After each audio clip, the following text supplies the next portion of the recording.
அனைவருக்கும் வணக்கம். Bharathidasan university syllabus working principles of internet இதில் யூனிட் 3 அலகு 3 இன்று ஆரம்பம்.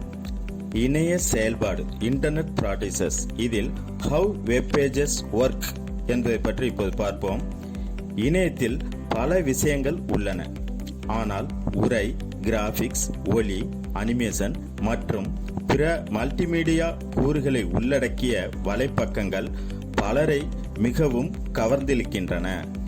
சாராம்சத்தில் ஒவ்வொரு பக்கமும் வீடியோக்கள் மற்றும் இசை மற்றும் கிராபிக்ஸ் மற்றும் உரையை உள்ளடக்கிய ஒரு மல்டிமீடியா வெளியீடாகும். பக்கங்கள் ஒருவருக்கொருவர் ஹைபர்டெக்ஸ்டை பயன்படுத்தி இணைக்கப்பட்டுள்ளன. இது எந்த பக்கத்திலிருந்தும் வேறு எந்த பக்கத்திற்கும் மற்றும் கிராபிக்ஸ், பைனரி கோப்புகள், மல்டிமீடியா கோப்புகள் மற்றும் எந்த ஒரு இணையதளத்திற்கும் செல்ல உங்களை அனுமதிக்கிறது. ஒரு பக்கத்திலிருந்து இன்னொரு பக்கத்திற்கு செல்ல நீங்கள் ஒரு ஹைபர்டெக்ஸ்ட் இணைப்பை கிளிக் செய்யவும். நன்றி.